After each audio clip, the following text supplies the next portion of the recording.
c'est une situation bizarre. On s'est pas encore remis de sa demande en mariage en plein coït. Pauvre chou. Si Sheldon m'avait fait sa demande au lit, mes ovaires l'auraient agrippé et ne l'auraient jamais laissé filer.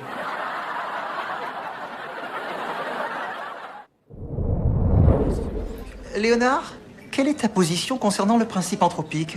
Question intéressante. D'un côté, j'ai toujours Tu considéré... ne sais même pas de quoi il s'agit, n'est-ce pas?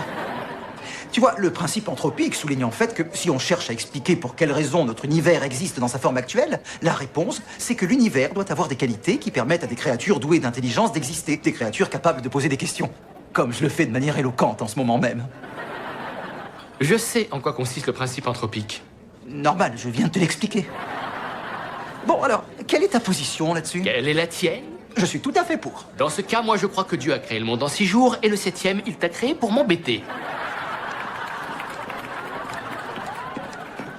Salut. Allez. Salut, Raj. J'aimerais savoir ta position sur le principe anthropique. Je suis pour. Là, je dis bravo. Tu rigoles? Pourquoi tu penses que lui, sait ce que c'est et pas moi? Oh, Léonard. Allons, on ne scie pas la branche sur laquelle on est assis, n'est-ce pas? Si vous êtes libre, ce soir j'ai entendu parler d'un spa où vous trempez vos pieds dans un bassin rempli de petits poissons qui dévorent toutes vos peaux mortes. Inutile de vous dire qu'à Los Angeles, la saison des sandales, c'est toute l'année. Non, ce soir, je sors avec Penny. Ah bah d'accord, il ne reste que toi et moi, Sheldon. On se fait les petits poissons sur nos petits petons.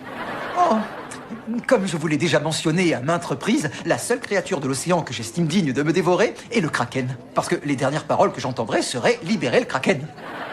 On ne s'en lasse jamais. Libérer le kraken! J'en frissonne. Et qui plus est, je vais dîner ce soir avec Amy. Oh, ça fait rien. Je vais rester chez moi tout seul. Ça, c'est cool. Je vais manger seul, dormir seul, pleurer seul, non. C'est cool. Oh, flûte. Si j'étais pas aussi occupé, t'aurais pu te joindre à nous? C'est vrai, ça. Je peux venir? Merci. Sheldon, t'es sûr de vouloir emmener Raj à ton rendez-vous galant avec Amy? Non, absolument. En fait, j'ai une obligation contractuelle stipulant que je dois m'efforcer de lui faire la conversation et engager un contact physique de temps en temps. Mais il n'est précisé nulle part dans le contrat que je n'ai pas le droit de sous-traiter avec un Indien.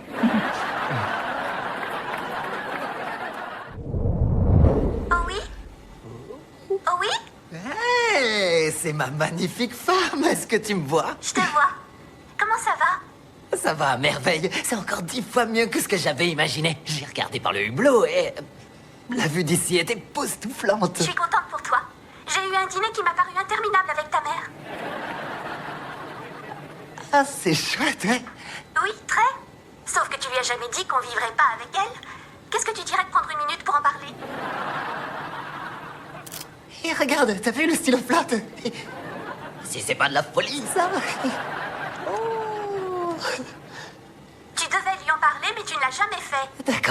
D'accord, je sais que ça te contrarie, mais... s'il y a bien une chose que j'ai apprise depuis que je suis arrivé dans cette station, c'est qu'on se rend vraiment compte à quel point tous nos problèmes sont insignifiants, surtout quand on les regarde depuis l'espace. Ça devrait t'aider à te sentir